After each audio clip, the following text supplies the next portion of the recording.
one of the things that is not often discussed and talked about when it comes to spirituality and consciousness is relationships. And in particular, I'm talking about romantic relationships, conscious romantic relations. And it's something that I think is very important because I think our relationships are probably the most important aspect of decision that relates to our entire life.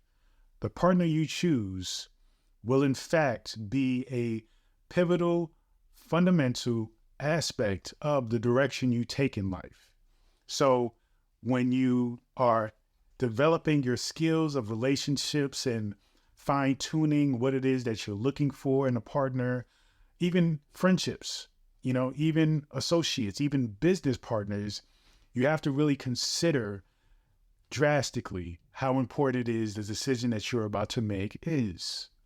And so what I want to do is I want to first share with you my experience with relationships and ultimately share with you what I understand to be very important aspects of you actually creating a relationship that you want. So for me, long story short, I've been married 2.5 times. Now, I like to joke about that because it's something that people ask all the time, like, hey, oh, you've been married before. Okay. And then it gets more into discussion. And then it's like, how many times have you been married? And I'm like, 2.5 times. And they're like, what? Ultimately, for me, I've been married 2 times on the books, through the court, legally. 1 time, there was a ceremony, wasn't legal. I count that as the half. But throughout my experience with relationships, one thing that I've come to really understand is the importance of being willing to go through relationships, being willing to actually have a relationship, understanding that that relationship is really going to expose your quote unquote weaknesses or expose the things that you don't know about yourself, expose the things that you absolutely do not want. And I mentioned this before, the importance of knowing what you don't want, but focusing on what you do want as a result of knowing what you don't want. And relationships, as you develop and go through relationships, you in fact learn more about what you don't want throughout the course of those relationships. And it helps you to get clarity as to what it is you're looking for in a partner, what it is you need in a partner, right? Be mindful though that many of us go through these relationships not taking full accountability of what's going on, not taking full accountability over our own patterns.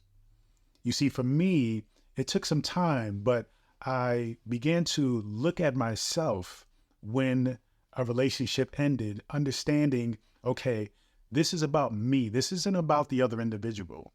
Though the individual may have some issues, that isn't for me to say, right? What's for me to say is the role I played in this relationship and what happened in the relationship, the beautiful aspects of the relationship, and also the not so beautiful aspects, but also what I can learn from this relationship, though it has dissolved, though we have decided to split and go our separate ways.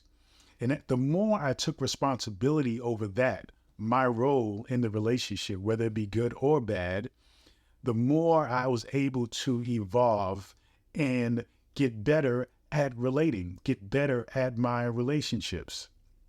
And so it took time, of course, like for many of us, it does. There's few of us that actually find our high school sweetheart. We're locked in, dialed in, and everything works well for the rest of our lives. For many of us, though, it takes time. It takes trial and error. And I want you to understand that that is okay. If you're someone who is older, I'm 46 years old. And if you're somebody who's in that range or you're in your mid 30s and you feel like, oh my God, what's wrong with me? Or there's no good people out there, neither one are true. Okay. There's nothing wrong with you. And there are plenty of amazing people out there. You just have to align yourself with the things that you are looking for or the person that you are looking for. And once you place yourself in a position of attracting them, then that's the beginning of the the process, right? That's the beginning of the roadmap. But what I want to share with you is once you have attracted that person, it is a matter of doing several things in order to cultivate a beautiful connection, a beautiful bond with someone. Now, attracting yourself and being in alignment with the things that you want is pivotal. Because I said that's the first part of the whole process. It is important to identify what it is you're looking for in a partner. What's important to you? What is it that you need in a partner? It can be physical, it can be sexual, but let's go deeper into that, right? Because we're on a spiritual conscious journey. So let's go into that as well. More importantly, let's go into that. And then everything else will follow. So for yourself, identify the things that you are looking for yourself. What are you looking to achieve? What aspects of yourself are you looking to grow and evolve? And so when you think about partnership, realize that there's going to be a connection that happens between what it is you're looking to evolve about yourself and what it is that person can offer in support of your evolution. Also recognize that you should be looking to be of value to that person as well. So though there is an exchange happening, remember that this isn't about making some kind of a business transaction, right? This is about partnership. This is about coming together as a community of two and realizing that together you are stronger than you are apart. Now, as I say that, recognize also that you have to be a strong unit of one. You have to have yourself in proper alignment with your own consciousness. So you have to be willing to work on those aspects of yourself, and you have to feel as if you're not reliant on somebody else for your happiness. You have to claim that for yourself. And once you realize that you can find happiness and you are creating happiness for yourself, then when you come into relationships with somebody who is in alignment with you, then the idea of being with them is an addition to. And then that creates a space where you're not feeling like you have to be with them to be happy.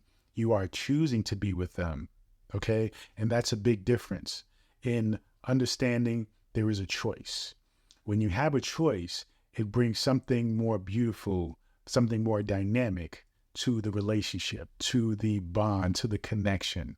So let's go further along in this.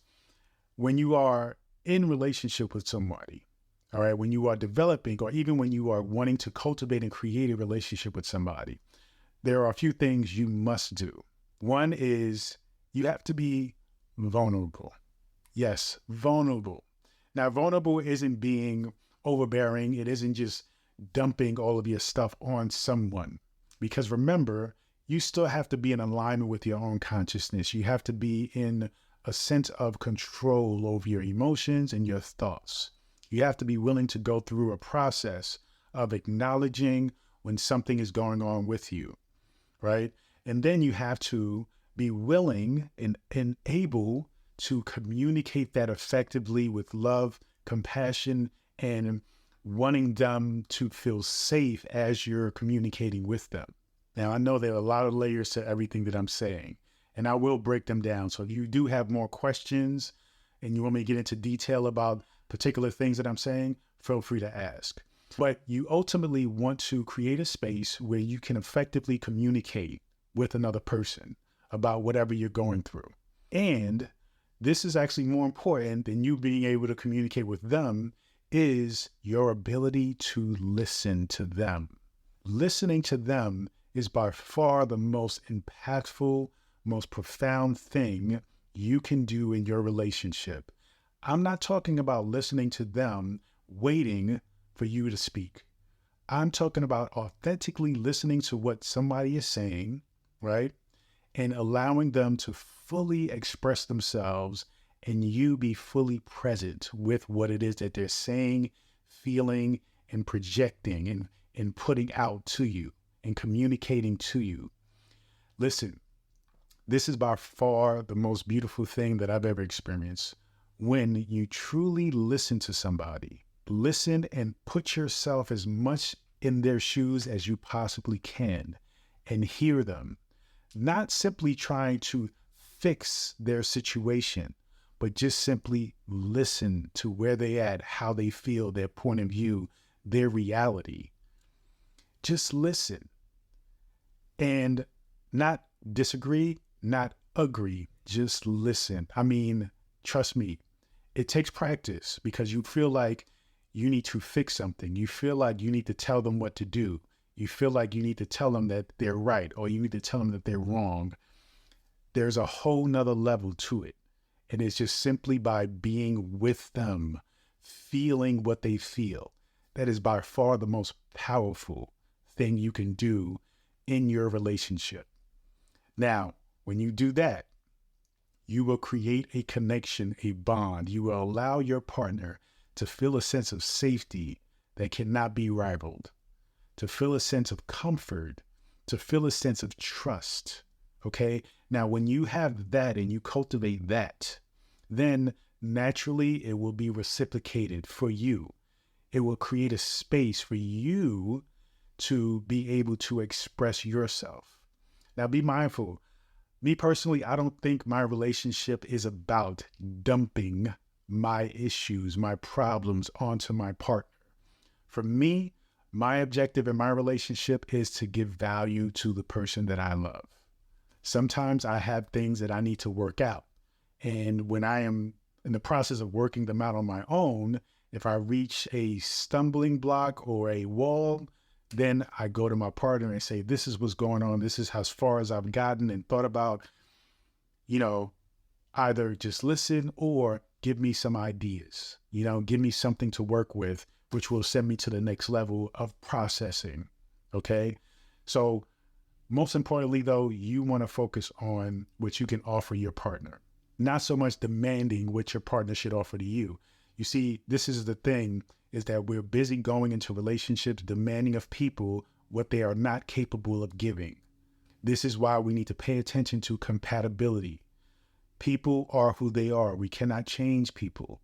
We have to accept them and recognize how we connect with each other.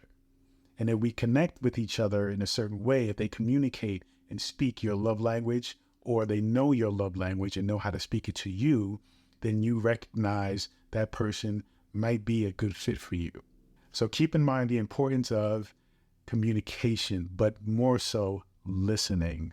When you listen, then you open up true love. You open up to the true possibilities of connection and this idea that people have about soulmates and twin flames. This, though, is more practical. So I invite you, listen. Once you listen, then you begin to experience a way of communicating that is just far more beautiful and profound and even sexy and very engaging and intimate. The next thing I want to share with you is very important, is to manage expectation. It's just like what I said before about you cannot change people. So when it comes to communicating with people, talking with people, dealing with your partner or what have you, manage your expectations well. It's okay to have standards. Standards is different, but an expectation is something that you expect of a person, right? You didn't come to an agreement, but you expected something from a person that, again, there was no agreement established. And when they didn't meet that expectation, you meet them with anger, frustration, and bitterness, resentment even. So be mindful about that. Understand that they are human beings. They do something that they wish is best for either you and them, for themselves, and what they find important may not match with what you find important. So if you find something very important, don't assume that they are finding it just as important. Understand that this isn't the fundamental part about communication is as you create these moments of realizing a misalignment through expectation, then you can say to yourself, okay, this is what I expected. All right, that wasn't right to expect that. I won't expect that from now on. You learn to manage your expectations, and therefore then you can communicate in an effective way, which will bring you closer to alignment. All right. Managing your expectations is something that we have to do in life in general. but it shows up better and it expresses itself better when we are in relationship with each other. We can recognize it and really see it and really understand the significance of it in relationships versus throughout life. So remember, listening, manage expectation. Those are the two things I want you to really meditate on and think about for your relationships going forward. Whether you are developing a relationship, whether you are attracted to somebody and want to pursue a relationship, whether you are in a relationship, be mindful about those things. Once I was able to understand those things, my relationship just really not only was created, right, from that place of understanding who I am, but during the relationship, there was never an issue. There was never a problem because there was proper alignment, proper communication, and proper management of expectations. Thank you so much. Continue to join me on this journey. Peace and abundance always.